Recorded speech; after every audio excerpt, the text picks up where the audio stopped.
Hello and welcome to this EU4 multiplayer guide for the nation of Hungary. My name is Svert, better known as Valrus. I'm a veteran of 4 years EU4 multiplayer games. I have played in a lot of competitive leagues, better known as Monkey Man's Jungle League, for example, or EPP. And I have always noticed the fact that EU4 multiplayer is a game that can be really hard to get into, especially as a lot of people have a hard grasp on what to do in multiplayer. It's not that you have to do 2 hours of diplomacy every time you enter a server and start a new game. There's no need for it, let's be real here. There are always some different things that a lot of newer players, which the guide is directed at, struggle with. So I want to show you how to play in a multiplayer server and how to play a multiplayer game with the example of Hungary. So, how to get started? Hungary. Hungary is one of the best nations for an early player who wants to learn how to play properly. Why? Hungary is a challenging start, but always really rewarding, because you can always be one of the major powers in late game, because you have great expansion areas, a good diplomatic position, but you're also in the area to have nice and hard wars later on if you want. At the start of every game, you have to ask yourself, what is my goal and where do I want to expand? If your best friend, for example, is playing Poland in the multiplayer game, let's be real, there's no real need to just fight with Poland early on. Maybe you can be friends for some time and then you backstab him. But so, Hungary usually has 3 different routes you can take in a multiplayer game. The first one, and probably the most efficient one, is Anatolia. The second one, and probably the harder scaling one, is Poland. The third one, and probably the least used one, is the Venice-Italy road. So, let's start with the Anatolia one. Considering, thanks to your mission tree, which you can see here, you have an easy access to claims on Bosnia, Serbia and Wallachia. So, later on as well, the Ottoman Balkans. In addition, you have the shot at gaining the Moldavia vassalage for free, but we won't count that for that run. RNG is not something you should rely on, because a 50-50 or something like that is nothing you want. You always want to have the odds in your favor.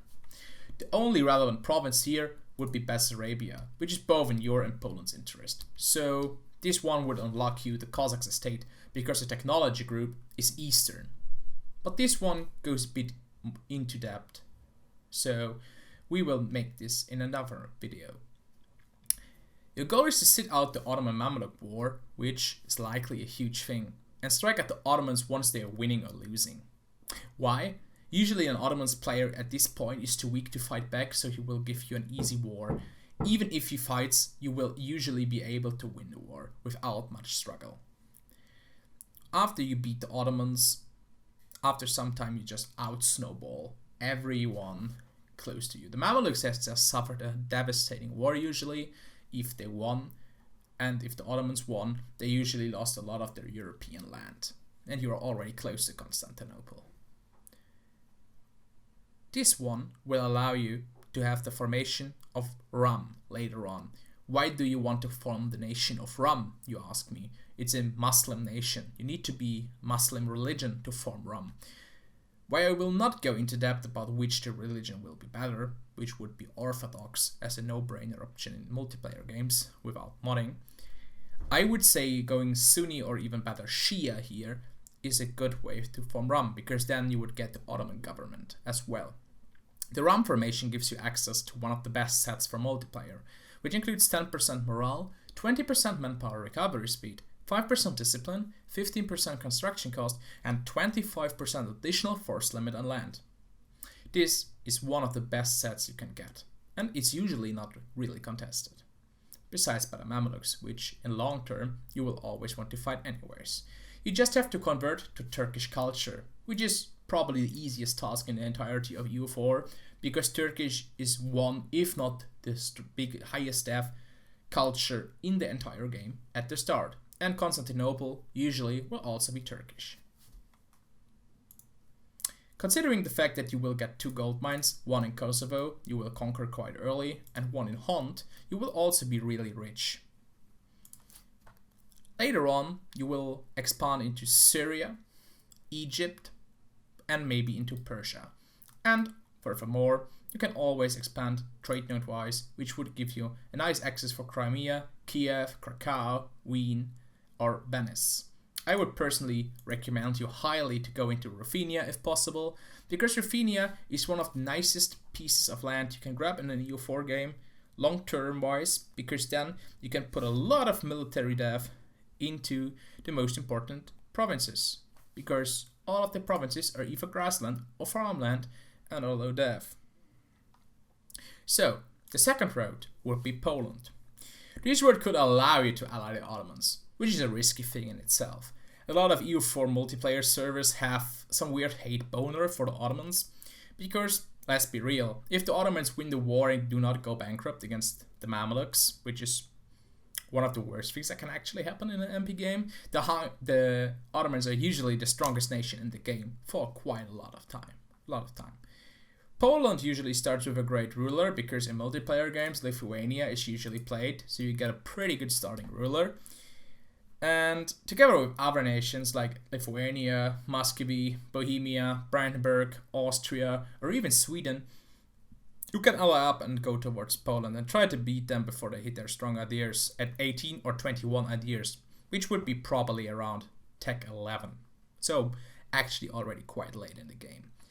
The Polish ideas are probably the strongest set in the overall area, even outshining the Byzantines and the Rum ideas. The Byzantine ideas itself are pretty weak, but we will come later on to that. If you are going for Ruthenia later on, which would put you into a war with Lithuania for the Ruthenian culture group, as you can see here, you can also become a Tsardom. Poland with Tsardom government, like Poland-Ruthenia, is one of the strongest techs. It can rival the techs of Russia and Prussia. It's like a hybrid nation of both. It's one of the best techs, and I would even say it's the best tech to play in EU4 multiplayer, because a lot of people will not contest it for some reason, because a lot of people underestimate the power of it. Ruthenia can offer you a nice mission tree with lots of buffs, like Poland as well, and this road would include converting to Orthodox, the uncontested best faith in EU4. Why is it the uncontested best religion in EU4? It gives you development cost, construction cost, discipline and manpower recovery speed, either one or two of those on demand, and furthermore, it gives you additional manpower and minus unrest, and is pretty good at converting stuff. You start with some provinces here, as you can see, these 4, which you can just put here. This is the one with the highest unrest currently. This is up to change, and you just put this one, send the missionary. Set the missionary maintenance to low so you do not pay cash for it, and then you can just wait until it ticks up. It will take some years, it's a bit of a problem early on, but it will be worth later on, especially as the Kosovo gold mine is already Orthodox. A Polish Tsardom overall offers you 45% manpower, 250 additional governing capacity, not percent, I'm sorry.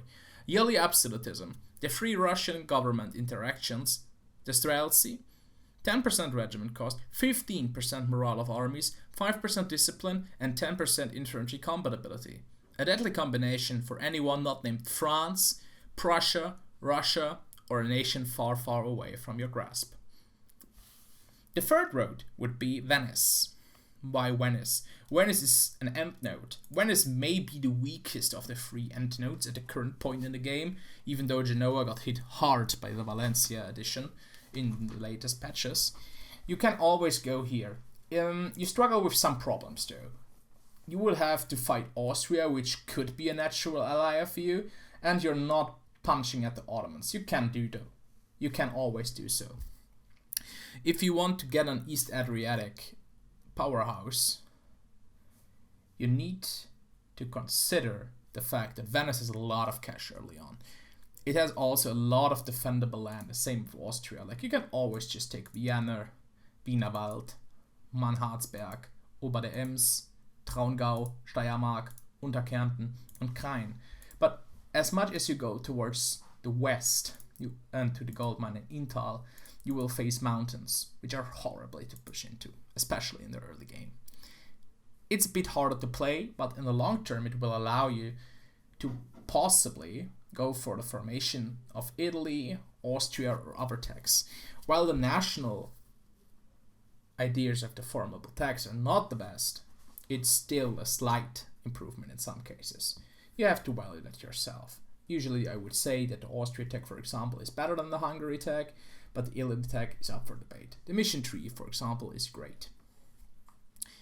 Now we have to talk about the big name in the room, Byzantium. There's only one road that I would really recommend you to go into Byzantium, which would be the Poland road. Why? The Byzantium road is a slightly worse option of the Ruthenia road, which would allow you to have a Russian, Polish, or Lithuanian ally, depending on what Poland does, because the Poland formation is something you have to acquire first. Once you form Byzantium, which is a quite big step, you get probably the best mission tree in the entire game, with the theme system giving you 25% manpower. It's just a slightly weaker version of Ruthenia, but you have pretty good map color, and who doesn't want to play as Byzantium? I'm looking at you, single player players. So, for ideas, there's pretty much one thing that I really want you to understand. EU4 is a flexible game in a lot of points, but idea groups are something that should not be negotiated that often. Your 4 first idea slots are usually always the same, unless you get into a situation where you're getting directly attacked in an early game death war. You have to win or you lose. If you go into an early death war, you have to win. Only then you take the first 2 ideas off, defensive ideas.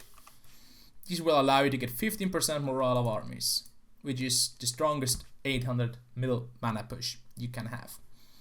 But we do not want to do that if we can avoid it. The first idea you usually take is quantity ideas. The second idea you usually take, and I say usually, and I mean always, is economic ideas. The third one is quality ideas, and currently this is always up to change. The fourth is trade ideas. So, what does this combination give you? Quantity ideas gives you additional manpower and force limit modifier, which long term is the best modifier in the entire game for your warfare. The entire game is about manpower. Multiplayer games are always about 2 things: winning battles and having a big, strong army. Having the most manpower in the long term will usually allow you to win wars, especially as a lot of players are not using manpower correctly. Using manpower correctly is an entirely unique topic to its own, and there will be a separate video about it as well. But this video focuses about how to build your country in the early to mid game. Considering economic ideas has a finisher of 20% dev cost, you can also just combine these ideas to get an additional policy for 10% additional dev cost reduction. Development cost minus 30% will lead you to having extremely cheap deving.